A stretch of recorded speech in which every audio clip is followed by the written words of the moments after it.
Greetings, guys. It's Fake Sorg here from Pittsburgh, PA. And with me to talk about Raw is from Poughkeepsie, New York, Mad Mike. Hi. Um, Sorg, the real Sorg couldn't be here today. So what I'm gonna do is a little experiment. I'm going to put these on and tell you what I think Sorg would have thought about Monday Night Raw tonight. And then I'm going to tell you what really happened. I also apologies. There was also a very intense hockey game going on, so details are slightly sketchy, but I did watch all of Raw. But yeah, let's start with something positive. That main event was amazing. Yeah, that main event, Seth Rollins, The Miz, and Finn Balor tearing it up for 20 minutes, just going strong, going after a shot at the Intercontinental title. Samoa Joe happened. We're gonna get more of Seth and Joe. Then Bray Wyatt showed up, and we're gonna get some more of Finn and Bray, and Miz won, and it was great. What'd you think about it, Mike? Yeah, Sorg, the main event was fantastic. It would have made it even better if it was for the number one contendership for the Universal Championship. Yeah, because we had a segment to set up this match that was mostly unfunny, but just not only was it unfunny, it told you that Seth Rollins is injury prone. Finn Balor won the title one day, never was able to defend it, lost it by himself, and oh yeah, our champion doesn't exist in this universe. Brock Lesnar is not showing up till July. It's gonna be. It's May. It's May, Fake Sorg.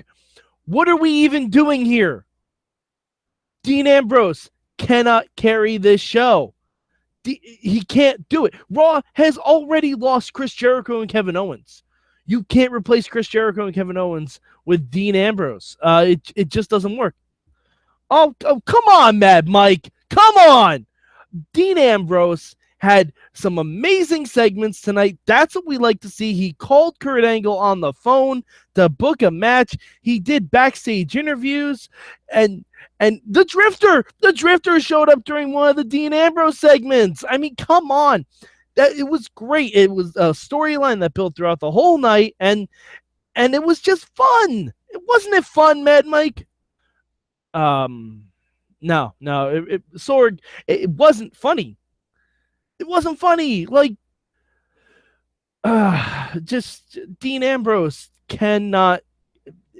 He's not a good champion. He's not. I've made this point for several weeks now. I can't wait until the Miz beats him, but we have to wait until the middle of June for that to happen, probably. Because it's gonna happen at Extreme Rules or Great Balls of Fire or Good Golly Musmali or whatever the next Raw pay-per-view is. But all right, you know what, Sorg? I'll throw you a bone here. I'll tell you something I did like about Raw. Alexa Bliss opening the show, talking about how Raw, how a lot of the women's division has defined themselves by someone calling themselves a queen. But Alexa says the queen is dead, and she's calling herself a goddess, which is absolutely amazing. She addressed a whole bunch of people in the division. We kind of teased some animosity with her and Sasha, which could be good. Some animosity with her and Mickey. The interaction between Alexa Bliss and Nia Jax was hilarious because, Alexa knows that Nia can destroy her, and no amount of outsmarting Nia is going to win her that match. And then, then we had a tag team match after that. And then, Mike, wasn't that tag team match fun? I mean, yeah, I know it. It was set up like we put the whole division in a match, which, is never really the best thing.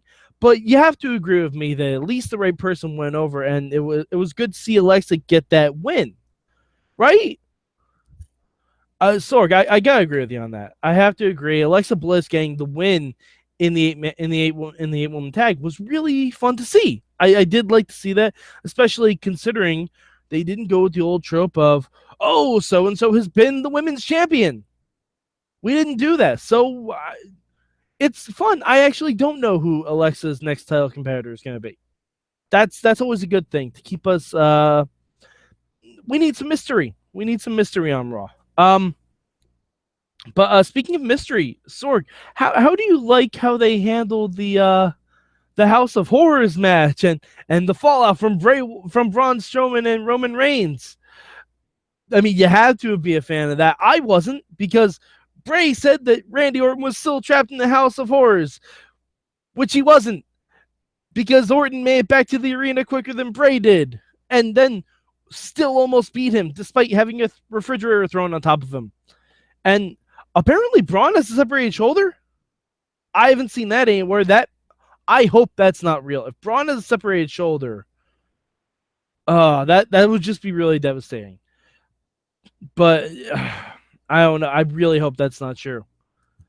Yeah, Mad Mike. I think that was just a way for them to keep both of those guys off of Raw. Because, like you alluded to, they're probably going to be in the Universal title hunt, and we need to keep them away since the champion's not here. But it's creative. It's a way of making Roman look like he gave out as good as he got. I mean, that's a good thing, right? No.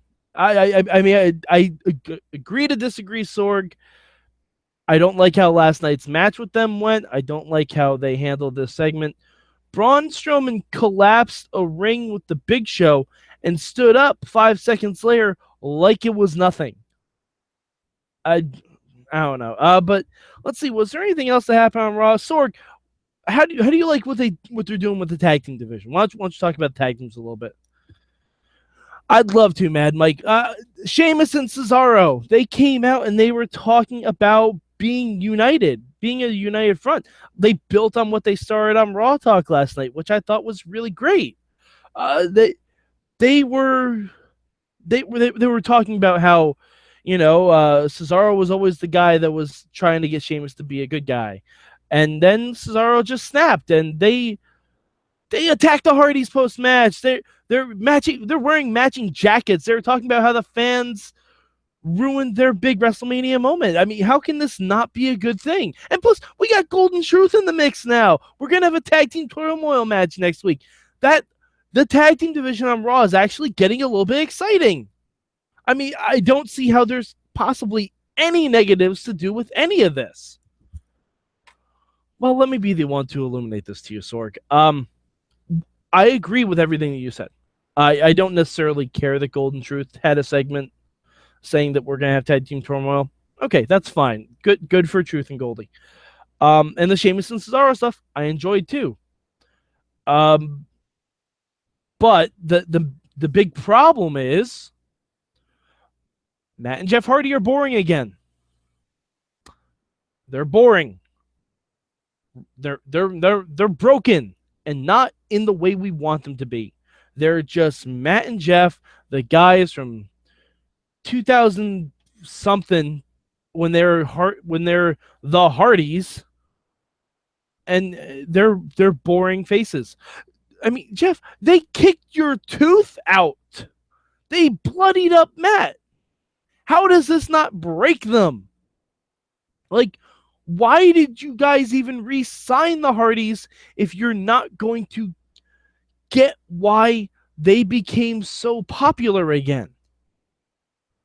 This is the entire reason they became popular again. The broken universe, the brainchild of Matt Hardy. And to Matt's credit, like, this is where they were in TNA before they had their feud. This is exactly right where they were. Boring ass tag team champions. And I hated it. I hated seeing them on my TV. I wanted them to leave TNA. And then there was a switch that was pulled. There was a direct change in their character, in their angle, in their story. And the fact that we're not doing that yet, given that Payback was a very good way to do that, is just idiotic. It's absolutely idiotic. But let's switch some gears to cruiserweights. How do you like what they did in the cruiserweights tonight, Sorg? Well, Mike, we had 2 great cruiserweight matches. Are you kidding me? We had a 6-man tag, and we had TJ Perkins versus Austin Aries. Plus, we had a good backstage segment.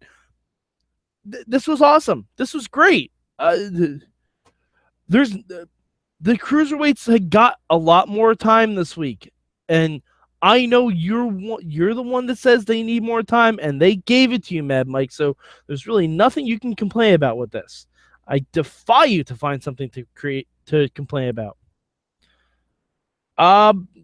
The Austin Aries TJ Perkins stuff where TJ attacked Austin Aries after the match, that was all great. It was a good setup, had a good segment, but the 6-man match was a house show match or a pre-show match because it was the pre-show for one of the Raw pay-per-views. I mean, it was fun, sure, but it didn't enhance the Tozawa Brian Kendrick storyline. It didn't enhance the Noam Dar Rich Swann storyline. And Jack Gallagher and Tony Nese are caught in the middle. Why not throw in Drew Gulak on the outside doing his no-fly zone gimmick? Or instead of Jack Gallagher, who I love Jack Gallagher, let's throw in Mustafa Ali and actually build a storyline using a 6-man tag instead of just having a 6-man tag for a 6-man tag's sake. I mean, you know, I guess that's what you can get. But so Sorg, I know we both had the Pens game tonight, but how much of Raw was watchable to you this week? Sorg? Oh, Mad Mike, easily 2 hours, 58 minutes, hands down, no question. I just didn't really need the Enzo singles match. That was basically it. Yeah. 2 hours, 58 minutes. Beat that, Mad Mike. How much of Raw was watchable for you? Wow, Sorg, that's overestimating a lot. I think I'll go about, you know, I'll give it like 2 hours. I'll give it 2 hours. There was some really good stuff on here. The main event definitely worth watching. The women's segments were good. The Neville Perkins Aries stuff, as I said before, was really fun. The tag team single matches that we had with Enzo, didn't need that. The incoming death of Slater Gator, which no one saw coming. I don't need to see that. I don't need to see Heath Slater and Titus O'Neil on the wrong side of the law with each other. The best part of that was Rhino photobombing their picture. But yeah, I'll give it 2 hours. I'll give it 2 hours, and also fuck the Capitals. Also, Sorg, where can the good people find you on the internet? Well, Mad Mike, you can follow me at Sorgatron. You can go to at Mayhem Show. Go to WrestlingMayhemShow.com for all of our links. Stitcher, Spreaker. I don't actually know which ones we're on. I know we're on the super feed, so watch us on the super feed. Mad Mike, where can the people find you? You can find me at Mad Mike 4883 on the Twitter machine. Also, look, hit up at Mayhem Show with the hashtag MM for when I live tweet programs. And, of course, you can catch us tomorrow night on the Wrestling Mayhem Show proper. We talk about everything from Payback to Backlash to Brawl for It All to Bash at the Beach to Great Balls of Fire to Good Golly, Miss Molly. I made that joke right. I don't care. It's fun to say it. Yeah, we can watch all those. We can talk about all of those things. And also, you know, check out our Facebook group. Check out our Facebook group where we have a lot of fun conversations going. We have a lot of good topics of discussion being brought up. And let's see. Is there anything else? Say, Sorg. This is why Sorg needs to have a producer for this match, because he forgets his notes and he gets confused sometimes. We have an amazing producer. We need to utilize her more. We need to pay her more. Also, tomorrow night, we also have the Gable David Lawless will be in studio for WMS this week. So he's also going to be on a later Indie Mayhem Show interview. But yeah, definitely stay tuned for that tomorrow night. Roundabouts 10 p.m. right around when SmackDown ends. Come in Facebook Live. We do some fun stuff before the show. We record some gold. We talk about, you know, this and that and the other thing. And so for Fake Sorg, I'm Mad Mike, and you can keep it raw.